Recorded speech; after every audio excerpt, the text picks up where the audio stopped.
Hello everyone, स्वागत है आपका हमारे YouTube channel that's fun with maths पे। तो कल हमने आपको प्राइम नंबर्स के बारे में, कल और परसों 2 क्लासेस में हमने आपको प्राइम नंबर्स के बारे में बताया है। आई होप आपके सबके डाउट्स क्लियर हो गए होंगे। अगर कोई डाउट्स रह गया हो तो आप मुझे व्हाट्सएप पे कॉन्टेक्ट कर सकते हैं। तो उसी क्रम में आज मैं आपको फ्रैक्शंस के बारे में बताऊंगा। हमारा नेक्स्ट टॉपिक जो होगा वो होगा fractions and decimals। आप अभी फ्रैक्शंस के बारे में आपने सुना ही होगा, तो बताएगा फ्रैक्शंस क्या होती है।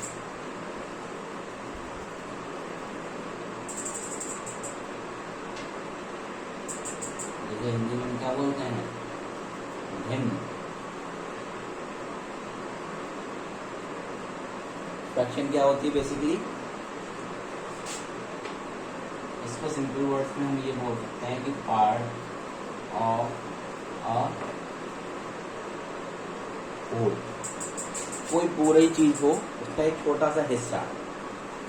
मान लो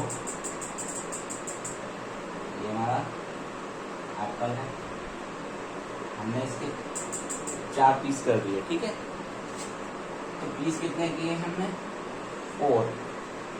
इसमें से हमने 2 पीस खा गए। 2 पीस खा गए मतलब कितना खा गए? आधा ही तो खा गए।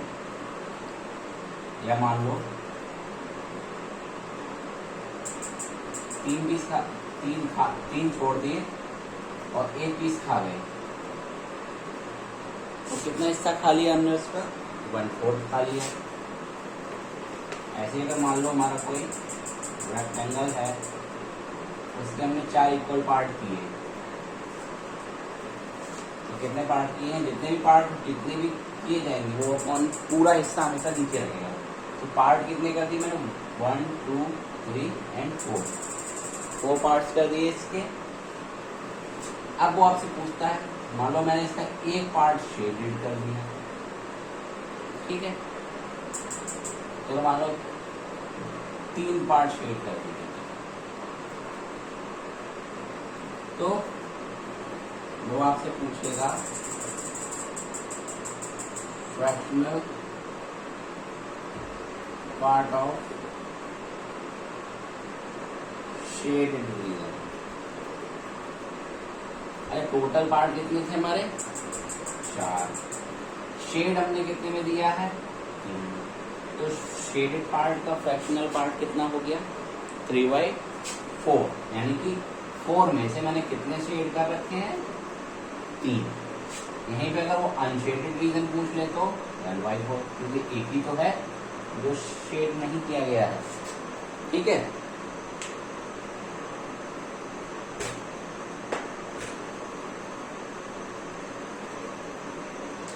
अच्छा, अब जो हमारी फ्रैक्शन होती है वो 2 पार्ट्स मिलकर बनती है, एक न्यूमरेटर और एक डिनोमिनेटर। न्यूमरेटर को हम NR लिख लेंगे और डिनोमिनेटर को DR लिख लेंगे, ठीक है। इसको हिंदी में बोलते हैं अंश और इसको बोलते हैं हर,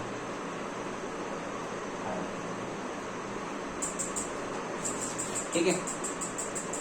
अब न्यूमरेटर और डिनोमिनेटर के बेसिस पे अगर हम फ्रैक्शंस देख रहे हैं, कितने टाइप की मिलेंगी हमको? 2 टाइप्स की। पहले टाइप्स ऑफ फ्रैक्शन देखते हैं।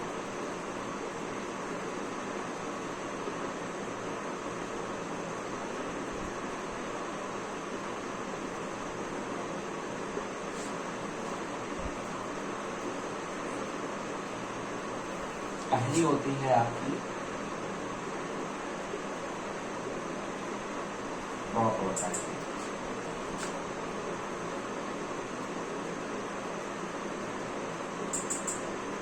इसको बोलते हैं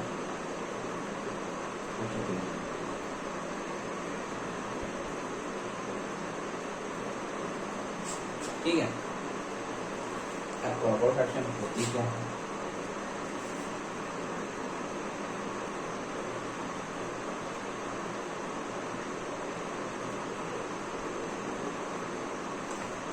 such fraction whose numerator is less than denominator। तो मतलब ऐसी फ्रैक्शन जिसका जो न्यूमरेटर है वो कैसा हो, लेस देन किससे, डिनोमिनेटर से। तो वो फ्रैक्शन हमारी कैसी बन जाएगी, प्रॉपर फ्रैक्शन। ठीक है,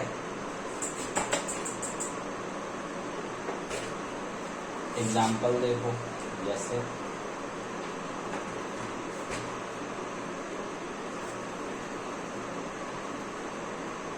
3/4, न्यूमरेटर इसका कितना है 3, डिनोमिनेटर कितना है 4, तो 3 जो है 4 से छोटा है, तो ये हमारी प्रॉपर फ्रैक्शन है, बिल्कुल है।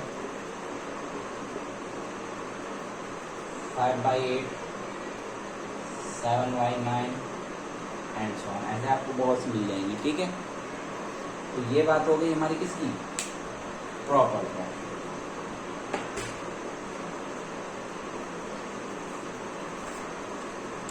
अब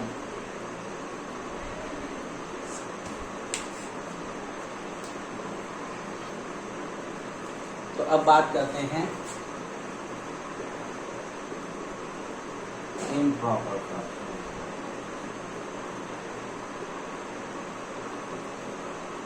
इसको बोलते हैं अनुचित गिनती, ये इसकी अपोजिट होगी। मतलब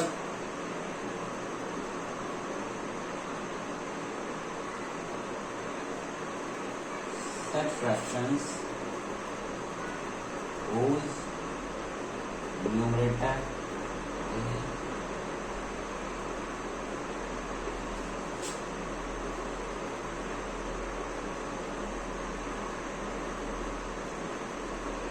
the denominator। प्रॉपर फ्रैक्शन में क्या था, न्यूमरेटर जो था वो डिनोमिनेटर से छोटा हुआ करता था, लेकिन इम्प्रॉपर फ्रैक्शन में क्या हो जाएगा, न्यूमरेटर जो है वो डिनोमिनेटर से बड़ा हो जाएगा। अगर हम इनको ही उल्टा करके लिख दें 4/3, 9/5, 8/7, ऐसे यहाँ पर जो न्यूमरेटर है वो डिनोमिनेटर से कैसा हो गया है, बड़ा हो गया है। ठीक है,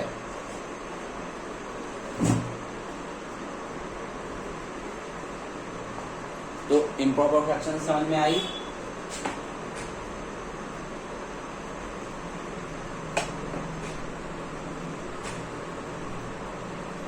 इसी में आती है आपकी mixed fraction.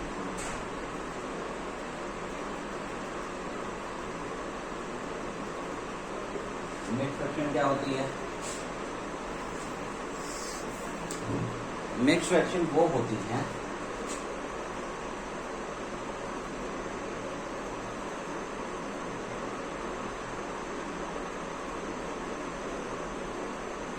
Proper fraction with a whole number। अगर किसी होल नंबर के साथ एक प्रॉपर फ्रैक्शन लिख दी जाए तो उसको क्या पढ़ते हैं, उसको बोलते हैं मिक्स्ड फ्रैक्शन। जैसे ये मान लो होल नंबर है और उसके साथ लिख दी हमने एक प्रॉपर फ्रैक्शन 1/2। कैसी फ्रैक्शन हमारी प्रॉपर फ्रैक्शन। इसको बोलेंगे कैसे, इसको पढ़ेंगे हम ऐसे 3, जो होल है 3 होल, इसको पढ़ेंगे 1/2। ठीक है, जितना भी होल में हो उतना होल, बाकी का फ्रैक्शनल पार्ट को 1/2 या जितना भी हो वहां पे उसको हम बोल देते हैं। तो फ्रैक्शन समझ में आई सबको, टाइप ऑफ फ्रैक्शन समझ में आए। अब बात करते हैं कन्वर्जन।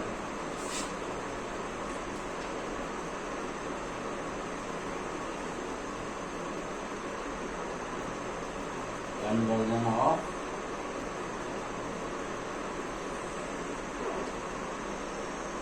फ्रैक्शंस। कैसा?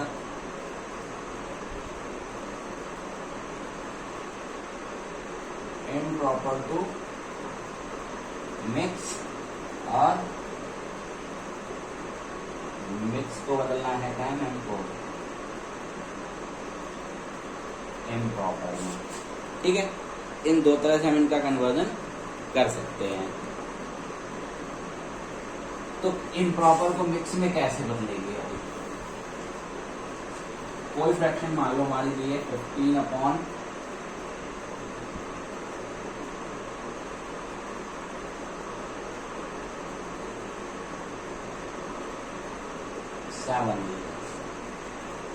तो अब इसको बदलना है हमें काय में? इम्प्रॉपर फ्रैक्शन में। तो जो डिनोमिनेटर होता है हमेशा उसका हम डिवाइड लगाते हैं काय में? न्यूमरेटर में। ठीक है, 7 का डिवाइड 15 में 2 टाइम्स गया, 7 2 जा 14, कट किया, रिमाइंडर बचा हमारा। ठीक है, इनको जानते होंगे, ये कौन है हमारे भाई साहब? इनको हम बोलते हैं, क्या लिखेंगे?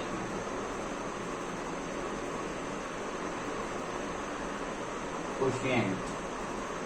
हिंदी में इसको बोलते हैं भागफल। ये है हमारे रिमाइंडर भाई साहब, इसको बोलते हैं शेषफल।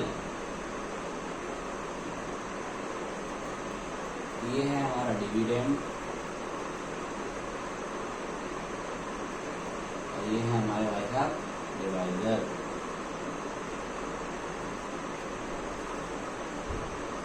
इसको बोलते हैं भाज्य,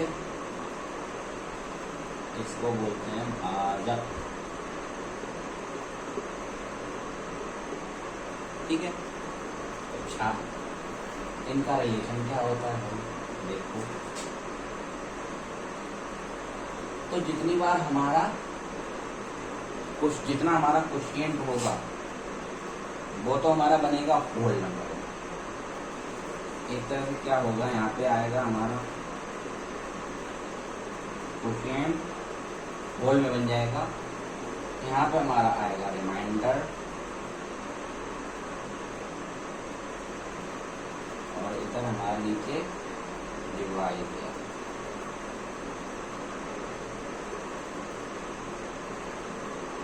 यहाँ हमारा कोशिएंट कितना है?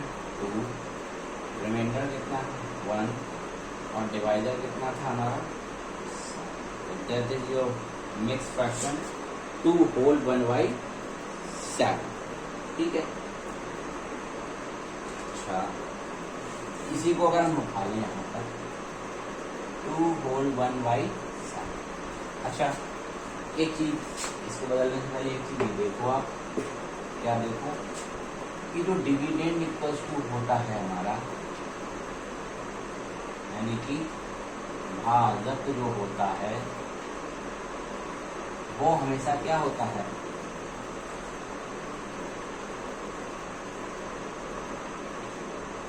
Divisor into quotient plus reminder equal होता है। यहाँ पे कितना था हमारा? 15 हमारा क्या था? डिविडेंड। डिवाइडर हमारा कितना था? 7। कोशिएंट कितना था? 2, और रिमाइंडर आया था 1। That is 15। और उधर भी हमारा कितना था, यानी कि बात इतनी थी।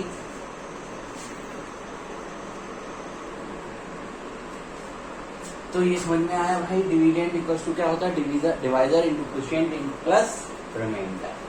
इसी बात, इसी पे कन्वर्जन, इसी पे बेस्ड हमारा जो होगा वो कन्वर्जन होगा बेस्ड मिक्स टू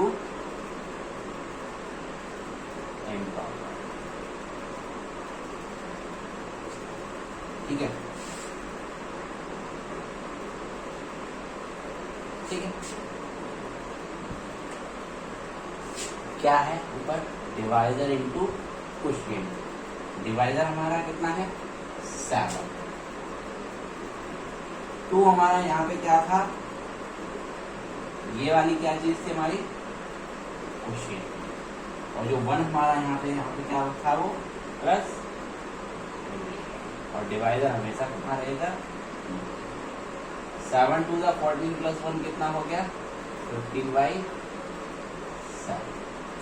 तो इस तरह से जरूरी नहीं है इसी को लें, 8 होल 5/7 ले लो, तो 8 × 7 + 5/7, 8 7 का 56, 56 और 5 61/। तो इस तरह से ये कन्वर्जन होगा, ठीक है।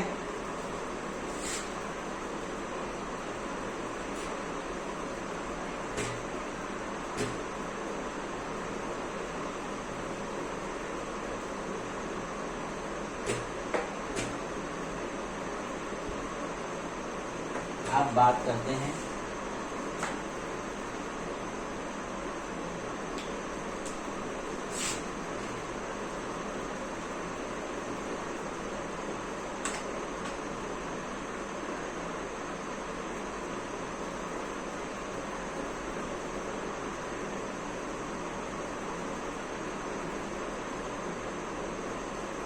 Equivalent fraction.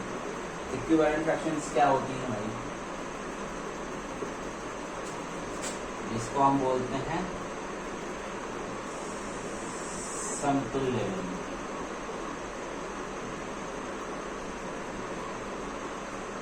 ठीक है।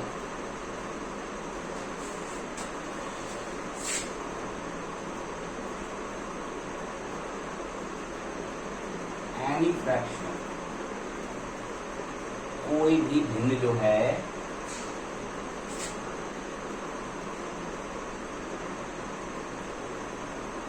whose numerator and denominator, किसी भी भिन्न के न्यूमरेटर और डिनोमिनेटर को is multiplied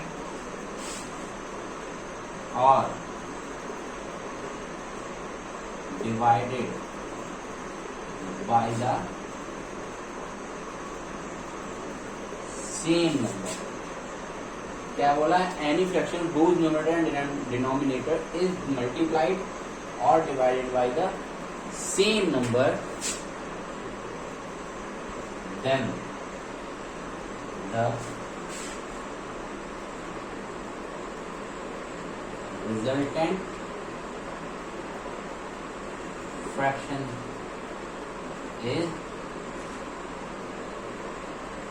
will be equivalent।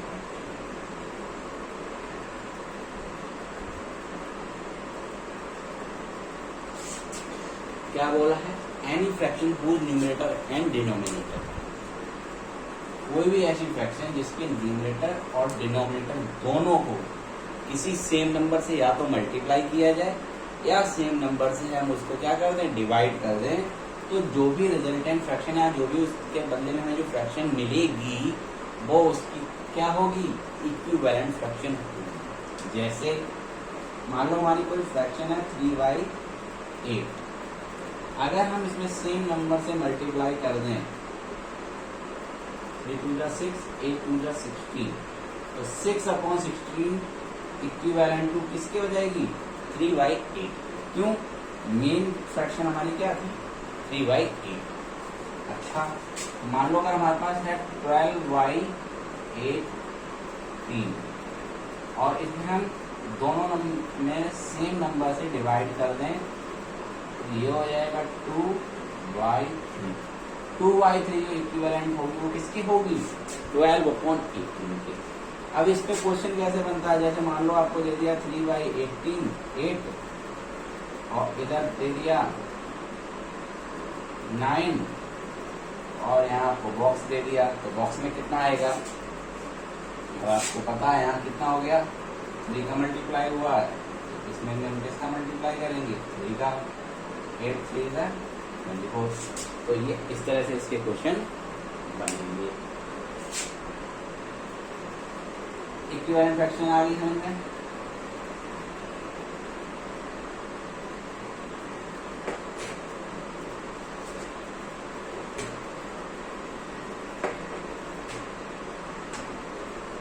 अब बात कर लेते हैं किसकी,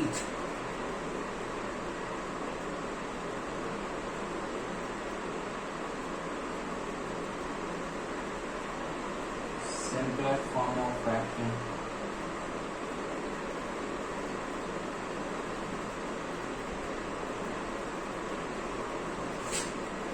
ये क्या होगा हमारा भिन्नों का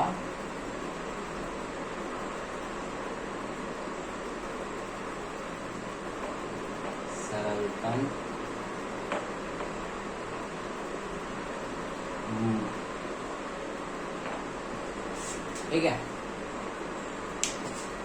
तो भिन्नों का सरलतम रूप कैसे निकालते हैं।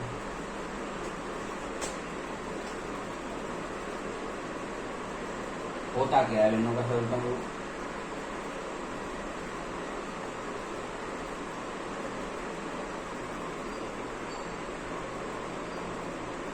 when the HCF between numerator and denominator of a fraction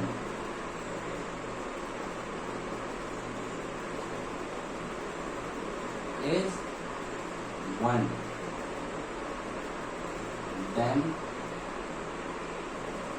the fraction is called in its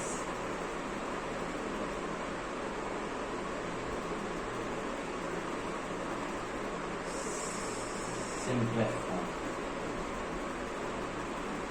क्या समझ में आया, कुछ नहीं समझ में आया कि जब किसी फ्रैक्शन के न्यूमरेटर और डिनोमिनेटर का जो HCF हो वो कितना हो जाए, 1 हो जाए, तब वो फ्रैक्शन काय में होगी, अपने सिंपलेस्ट फॉर्म में आ जाएगी।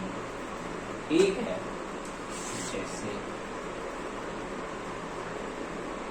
अगर आप किसी फ्रैक्शन को सिंपलेस्ट फॉर्म में लाने के लिए करते क्या है, मान लो 18/20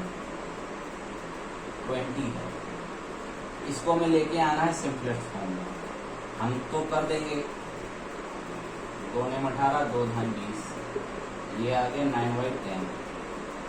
अब ये कैसे पता चला कि हमें 2 से ही डिवाइड देना है या उतने से ही बार डिवाइड देना है। तो हमें कुछ नहीं करना होता है, जो भी आपका न्यूमरेटर हो और जो भी आपका डिनोमिनेटर हो, 18 और 20 दोनों का हम क्या ले लेंगे, HCF।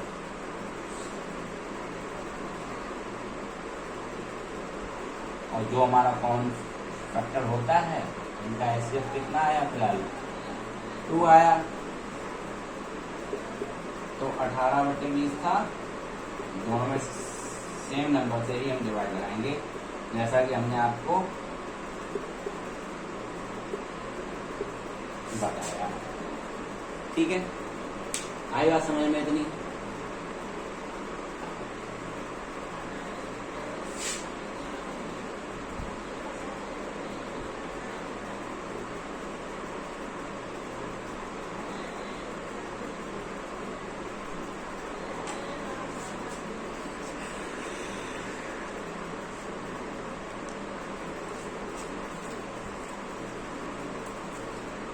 अब बात करते हैं काहे की,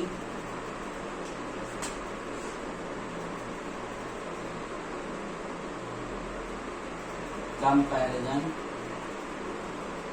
ऑफ फ्रैक्शंस।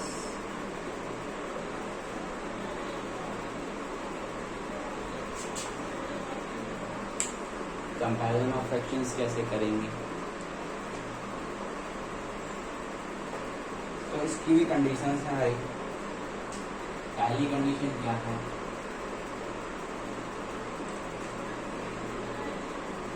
when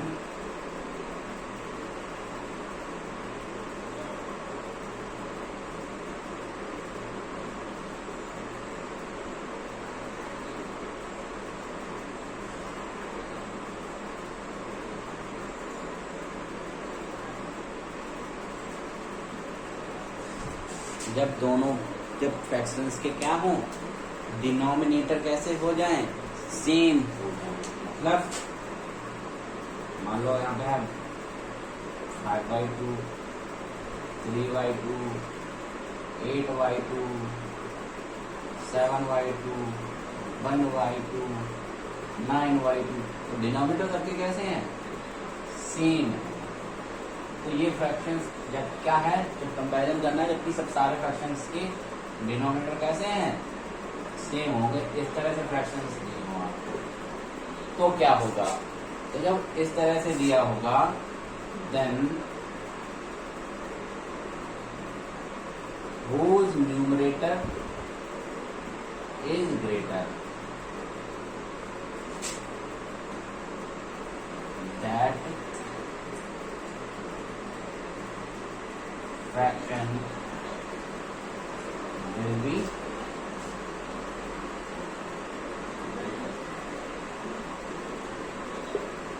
ऐसे में क्या होगा, जिस फ्रैक्शन का न्यूमरेटर बड़ा वो फ्रैक्शन सबसे बड़ी, ये फ्रैक्शन सबसे, इसका न्यूमरेटर सबसे बड़ा है तो ये फ्रैक्शन सबसे नंबर 1 पे आ जाएगी। इसके बाद नंबर 2 पे कौन आएगी, ये, उसके बाद ये, इसके बाद ये, इसके बाद ये, और सबसे छोटी कौन सी हो जाएगी, क्लियर है। लेकिन नेक्स्ट केस में क्या हो जाएगा,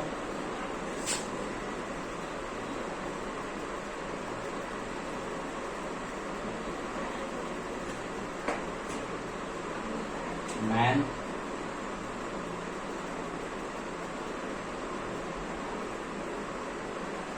अगली बार किसको सेम कर दिया हमने, मान लिया हमने हमारे पास क्या है 5/6, 5/2, 5/3, 5/1, 5/4, इस तरह से अब की बार है। अब की बार हमारे पास क्या है, न्यूमरेटर जो है सबके सेम हैं, तो क्या होगा, देन whose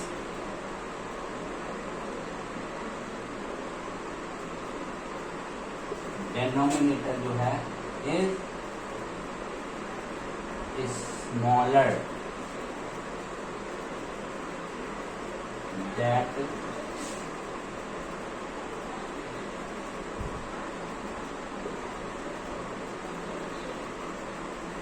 will be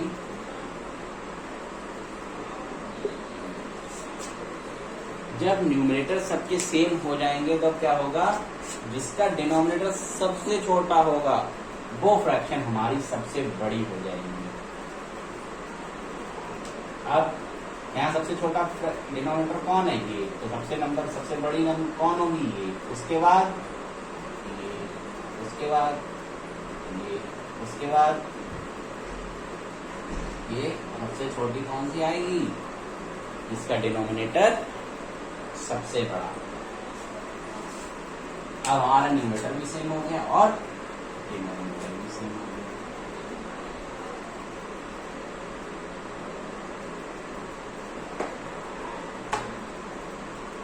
अब क्या करें, अब थर्ड केस आपका बनता है when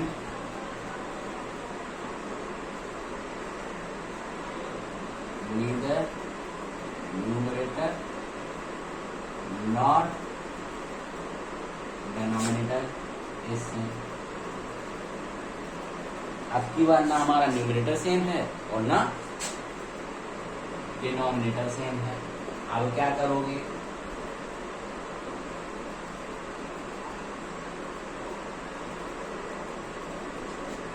इसके लिए हमारे पास क्या है, पहला मेथड है बाय क्रॉस मल्टीप्लाई करना।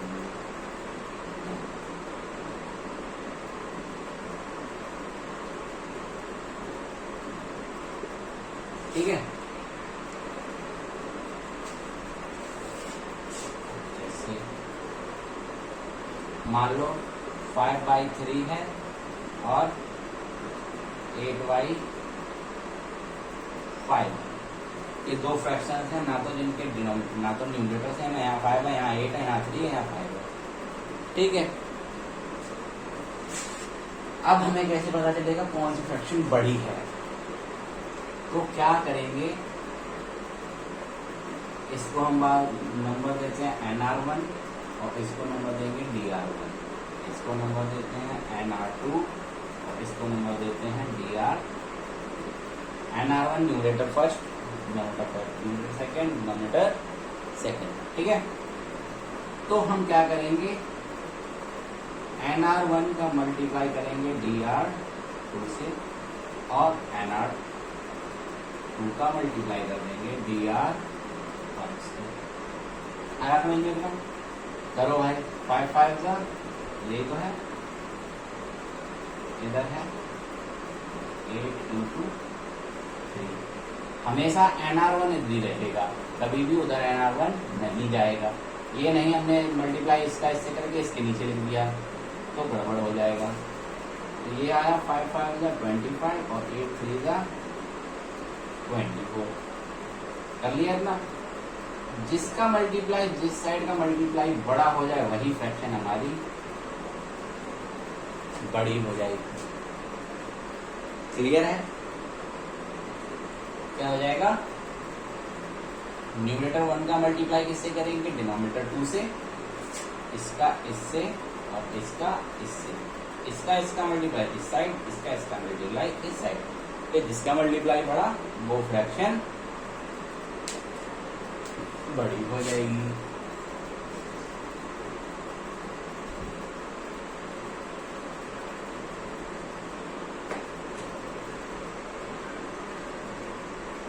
दूसरा क्या कर सकते हो,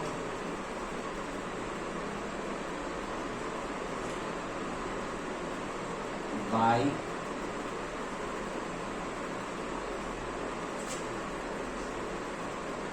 making them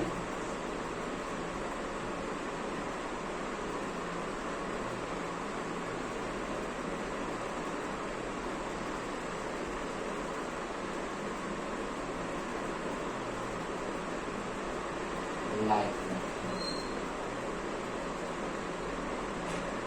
अपना लाइफ फ्रैक्शंस को बताएं। नहीं, लाइफ फ्रैक्शंस क्या होती हैं? तो लाइफ फ्रैक्शंस वो होती हैं whose denominators are same। ऐसी फ्रैक्शन जिनके डिनोमिनेटर क्या हो, सेम हो जाए, वो क्या होंगी, हमारी लाइफ फ्रैक्शंस। ऐसे यहाँ लाइक होंगी जिनके डिनोमिनेटर सेम ना।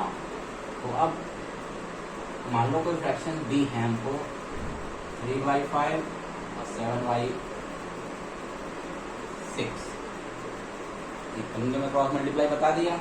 तो इसमें हम क्या करते हैं, सबसे पहले एलसीएम लेंगे। एलसीएम ऑफ डिनोमिनेटर क्या है, डिनोमिनेटर 5 और 6। अब इनका एलसीएम कितना आएगा, 30 आएगा। अब क्या करेंगे, अब इनको इक्विवेलेंट फ्रैक्शन के फॉर्म में लिखेंगे। और कैसे लिखेंगे, जिसका कि डिनोमिनेटर कितना हो जाए, 30। सबसे पहले क्या करेंगे, दोनों डिनोमिनेटर दो क्या जितने भी हों, अगर 2 हैं तो 2 का ले लो, 4 है तो 4 का ले लो, कोई प्रॉब्लम नहीं है।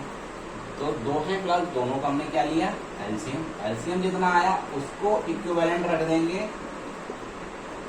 अब हमें जो गिवन फ्रैक्शन है उनको उसके इक्वल लिखना है जिसका डिनोमिनेटर कितना हो जाए, 30। तो यानी कि 5 में किसका मल्टीप्लाई करें, 6 का। 6 ऊपर भी कितना लगाना पड़ेगा, यहाँ कितना होगा 5 का, यहाँ भी कितना होगा, यहाँ अब 3/5 की जगह कितना हो गया, 18/30 और 7/6 की जगह कितना हो गया, 35/30। अब ये हमने आपको सबसे पहले बताया था कि जब डिनोमिनेटर कैसे हो जाए इक्वल, तो जिसका न्यूमरेटर बड़ा वो फ्रैक्शन अपने आप में बड़ी हो जाएगी। कोई समस्या? ठीक है।